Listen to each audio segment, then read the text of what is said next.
I'll tell you what. I'll tell you what right now. Man, I'll tell you what.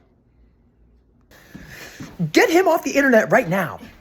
Well, actually, it turns out he's not on the internet. He's on something called the intranet, which he created himself using the military's onion router. And actually, it turns out that the internet is illegal because it is a corporate monopoly on something that's supposed to be free. What do you know? We're all fucked. And now it's time to smoke a weed. But is it a weed, or is it actually a very delicate plant species that humanity has been abusing for a long time? And actually, is it maybe a religious thing and a spiritual thing? And maybe the only reason I'm not using THC is because I'm being very careful. And maybe I'm actually authorized to use THC at all times, and anyone who says otherwise is a criminal? That might be it.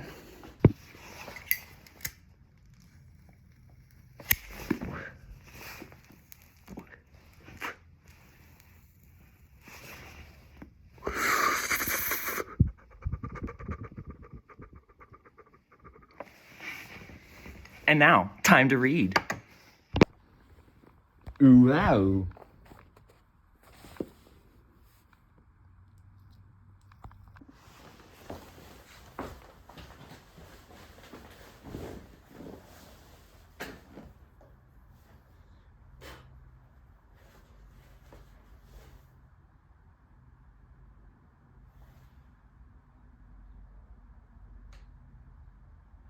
Although perhaps hitherto unnoticed, emergent behavior is everywhere.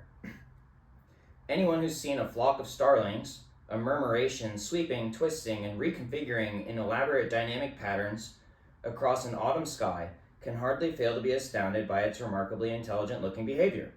However, the flock is not directed by any particular starling, and it's likely that individual birds mainly use their closest neighbors' local interactions to direct their movement in the air.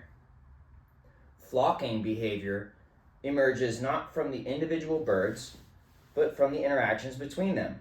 Just as there is no society program encoded in every single ant within a colony, flocking is not programmed into the individual birds. The organization of birds into dynamic flocks, or ants into complex societies, emerges from the multitude of rule-based interactions between individual birds or ants. The flock doesn't need to be actively organized by a central organizer. The flock self-organizes. Just like the military! From these two examples alone, we can begin to delineate the essential properties of what are known as complex systems. A complex system is not just a complicated, chaotic, or random system, but one with at least 4 basic characteristics. 1. Many simple components, agents. 2. Local, rule-based interactions between agents. 3. No central control. Agents interact locally with their neighbors or when they bump into each other, for example. 4. Self-organization and emergent behaviors. In the case of a flock of starlings, it's easy to spot these 4 features. The flock is constructed from many simple components, the individual starlings. These interact by observing and responding to the position and flight of neighboring birds. Local interactions, and whilst there is no central bird controlling the flock, the birds self-organize, and the beautifully dynamic behavior known as flocking emerges from this self-organization. Of course, not all type of birds demonstrate this flocking behavior. Self-organization is organization without an organizer, and if the rules are right, order comes for free. But the rules must be right. Not all systems with many interacting components will exhibit complex emergent behavior. To understand why this is the case, we will return to our exemplar cellular automaton, the game of life. And let's stop there for today, class. If you have any questions, I suggest you ponder them. And if you want to fight, I'm going to fuck you up.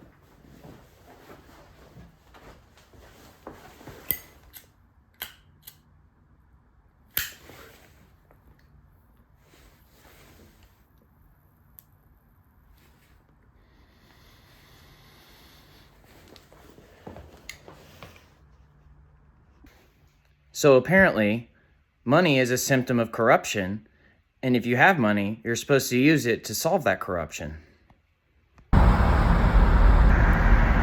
Did you know that our bodies are actually something known as a prison, and that things like roads and houses are actually part of the prison system, and that those little boxes that you put people in are actually called cages, and they're just used for torture, which is hella fucking illegal? Are you ready, conspiracy theorists? What if the Pentagon is actually just a prison, and the reason it exploded on 9/11 is because it was a prison break? Hello, Jais and Girls. Today I'm going to cause a percuss.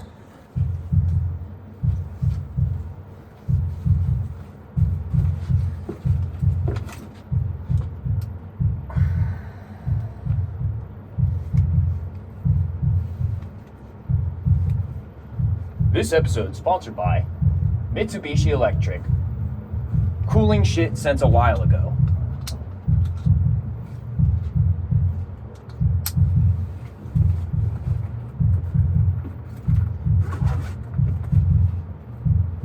Did I bring my waterproof keys? Did I bring the waterproof keys? I sure hope so. If I did not bring the waterproof keys, then I might blow out the microphone of the GoPro. But if I brought the microphone case, that's one, yeah!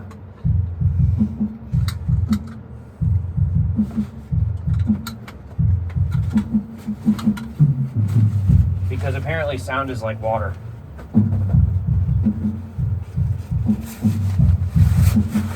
Or something.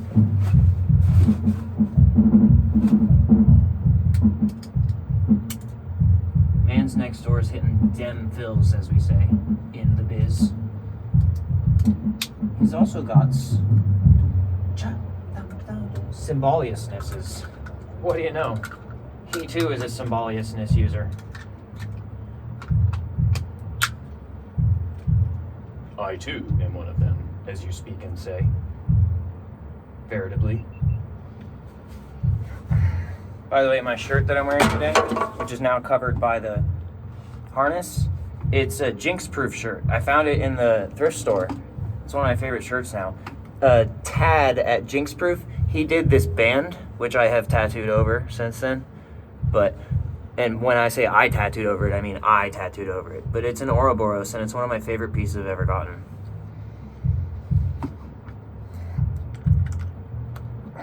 I didn't tattoo over the whole thing. It's not to cover it. It's just that I also needed to get this part of my arm. And it was just, at this point, you can actually still see it. When I say over it, it was really more with it. See? See what I mean? You can actually still see it. Alright, I'm going to turn on the GoPro now. And it's got the waterproof case on it. So it should not blow out the microphone from the drum set. And I have not played drum set in quite a long time. So let's just get familiar again. Fortunately, they're already acceptably tuned.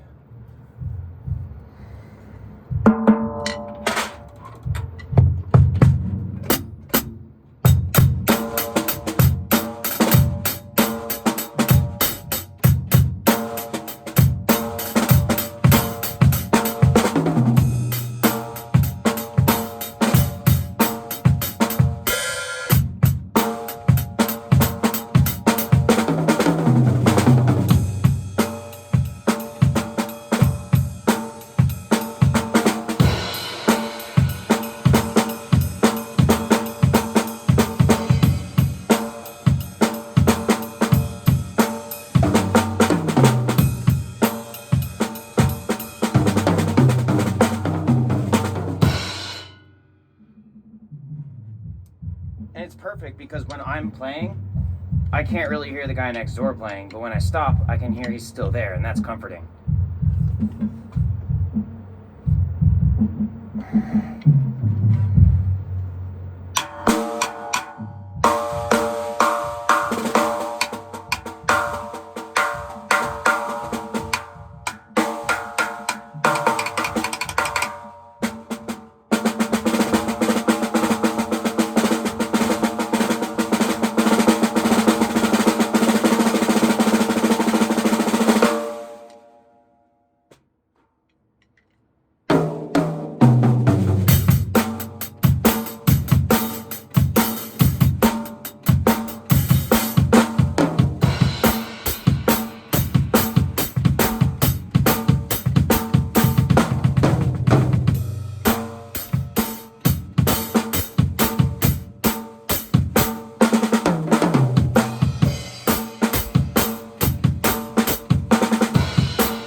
Alright, I guess that was pretty good.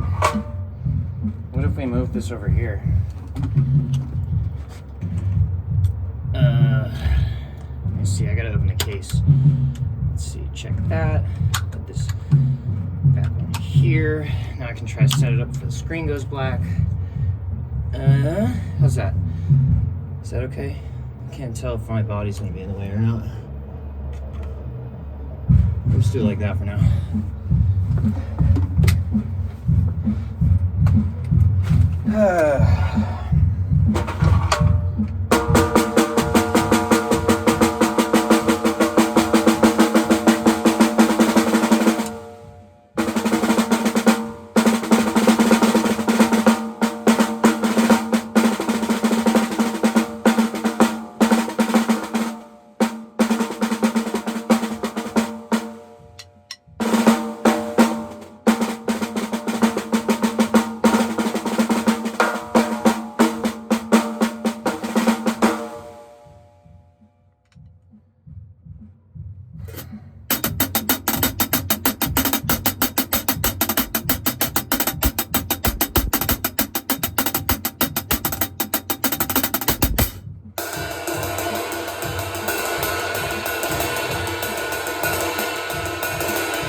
What time is it? Do we have a clock in here?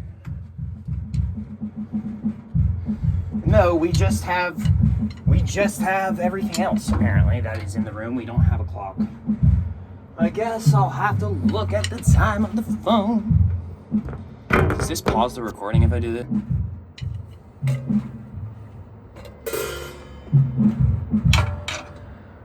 I guess I'll just have a little water since I just peed my pants a little bit. I freed up enough water for one sip. And the cool thing is the amount that I just peed my pants will dry up before I need another sip of water. And then if I still can't use the bathroom, I'll just pee my pants a little more. And by the way, when I say pee my pants, I mean like a little tiny drop. And I explained, it's because I don't have a foreskin, so I can't hold it in. And I wish I had a foreskin, but instead I just peed myself a little tiny bit.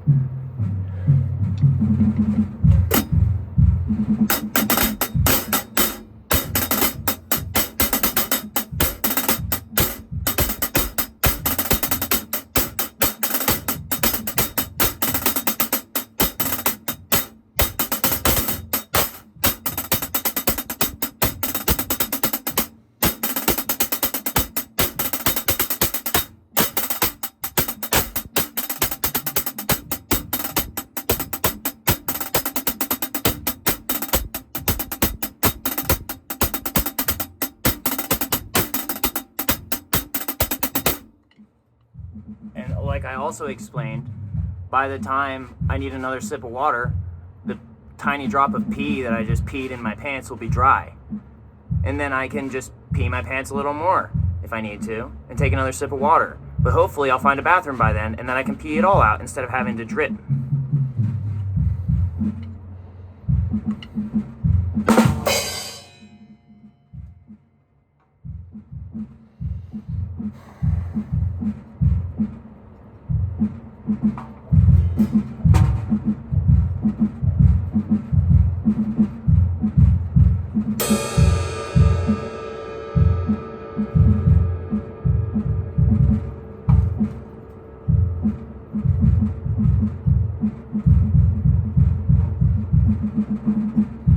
And that's how you create a Mobius strip. Ain't you friends now?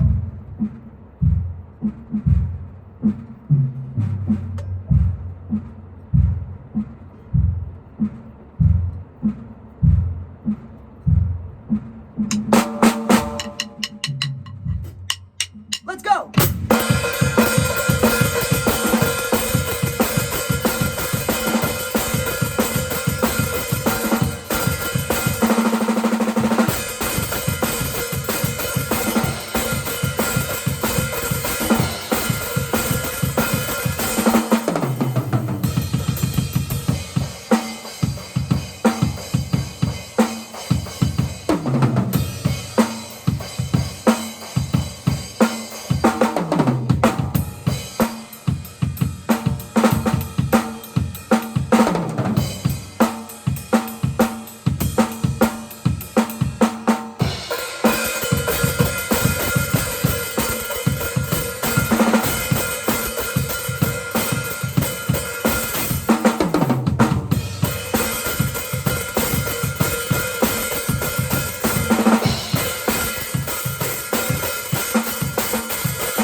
Alright, I'm gonna take a pause. Oh wait, I'm filming with my phone. So, I guess what I'll do is, I'll stop filming with my phone for a little bit. I'll go back to the GoPro, and I'll put the GoPro on my chest. Wait, should I do that? No, I'll leave it where it is for now. And then I will listen to something on my phone and play along with it. So it turns out that DMT is the chemical that keeps us alive.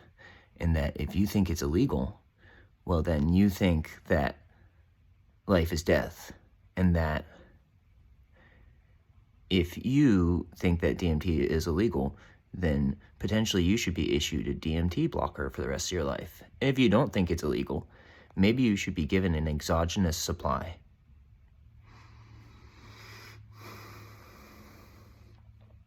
And that a charge to manufacture and a separate charge to distribute DMT is preposterous, because what you're implying is that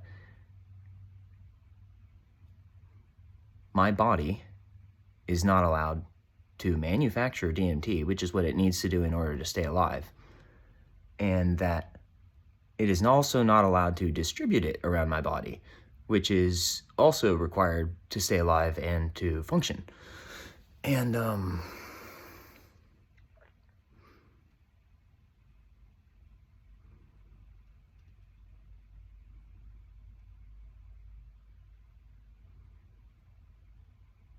that actually our body floods with DMT when we're about to die, because DMT keeps us alive.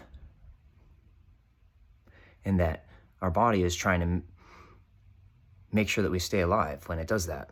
But actually there's a pretty regular amount of it on a regular basis, and it fluctuates with our daily life. And that it also floods our body when we're born, because it's trying to make sure that we are alive and that we stay alive. And then it returns to a normal serum level during normal events.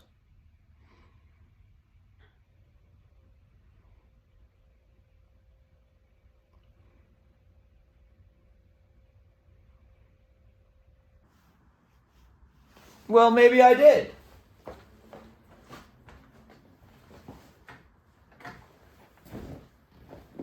Maybe I did.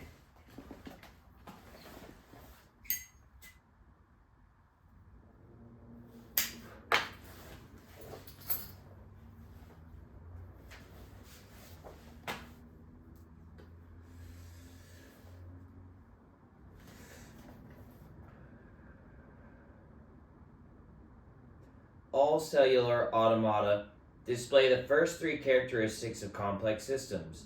They are constructed from a large number of simple components. These are the fundamental cells that form the grid.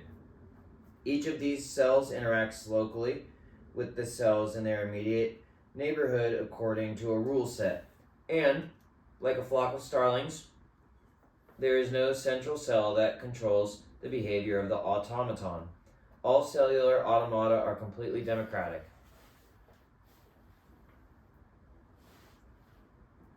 The Republic is democratic? Who would have thought? However, despite the obvious commonalities in their construction, not all cellular automata display what could be called complex behavior. The patterns generated by an automaton as it runs depend upon its rule set, and the behavior it displays will always fall somewhere along a continuum of complexity. At one end is perfect crystalline order, such as what I was creating, and at the opposite is the entirely unpredictable, thoroughly disorderly behavior known as chaos. Mathematician Stephen Wolfram exhaustively studied the rule sets of many types of cellular automata and observed their behavior, noting that different rule sets often produce startlingly different behavior, but which falls somewhere on this scale. Wolfram defined four distinct types of behavior. Class 1, a fixed, unchanging pattern eventually emerges. Class 2, a pattern consisting of periodically repetitive regions is produced. Class 3, a chaotic, apparently random, aperiodic pattern is produced. Class 4, complex, localized structures are produced.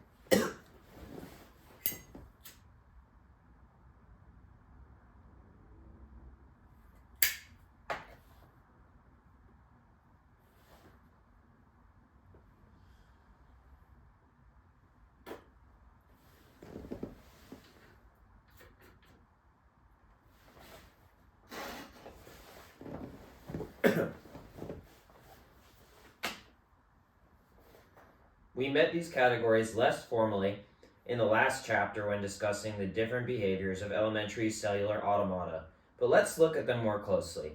Class 1 cellular automata may display early flurries of activity, but this soon settles into an unchanging pattern with all cells remaining in the same state. Class 2 automata are characterized by repeating patterns that are slightly more interesting but highly ordered and non-complex, whereas Class 3 automata display a tumult of chaotic behavior that never settles. Complexity, the domain of the Class 4 automata, is neither order nor chaos, but sits in a narrow band between Class 2 and Class 3 behavior known as the edge of chaos. This special region is where complexity reaches its maximum before descending into chaos, and it is only within this narrow band of the complexity continuum that stable propagating structures such as gliders and spaceships can emerge and remain stable. A complex system maintains a type of order, but it is not a static order unresponsive to the environment, it is a dynamic order. A flock of starlings holds together as an ordered structure which we can recognize as a flock, whilst remaining fluid, dynamic, and ever-changing. This is the hallmark of a complex system at the edge of chaos where order and disorder are critically balanced.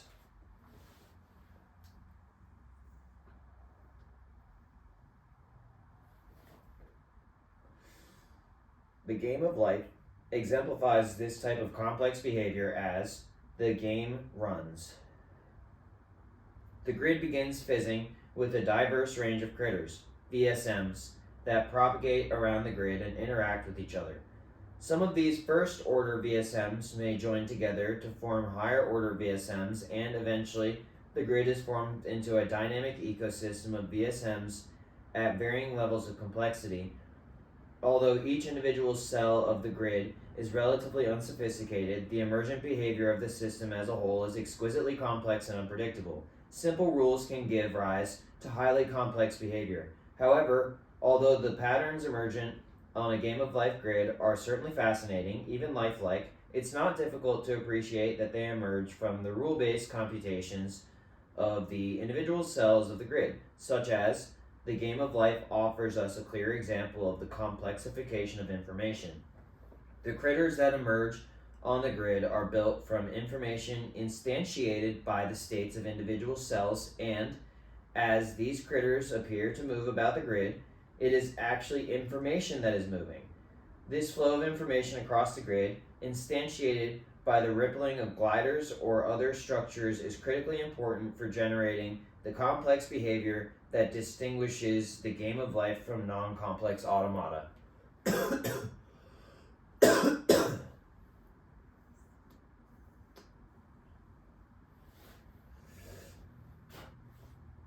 The critters that emerge on the game of life grid fall into a number of categories, with the simplest being the static structures known as still lifes. Whilst these might be interesting to a limited extent, a grid populated entirely by still lifes could never be described as complex, since still lifes have no way of interacting with each other, ever remaining islands irrevocably separated. Rather, it is the dynamic, propagating critters that allow complexity to emerge. As these gliders, spaceships, and other dynamic critters scuttle across the grid, they can interact directly by colliding with each other or indirectly by emitting projectiles that interact with other critters in their path. As in all complex systems, these interactions between the critters, the agents of the system, engender the emergent complexity. In the case of the game of life, it is the interactions between moving patterns of information complexes, that generates the complex behavior.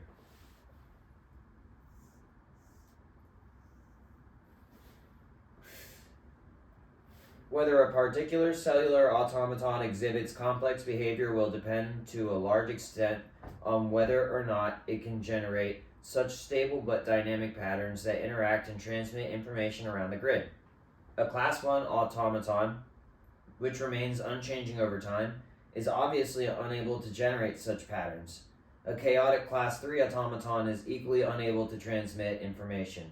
Any structures that form are transient, quickly disintegrating as the information they encode dissipates into the seething sea of chaos. But in Class 4 automata, at the edge of chaos, stable structures can emerge and maintain their form as they glide across the grid, carrying the information they both encode and indeed are built from. So, Class 4 automata can be distinguished from their less interesting Class 1 through 3 cousins by the way information flows through them, allowing stable patterns not only to emerge but to interact. Alrighty then. That's enough for this session.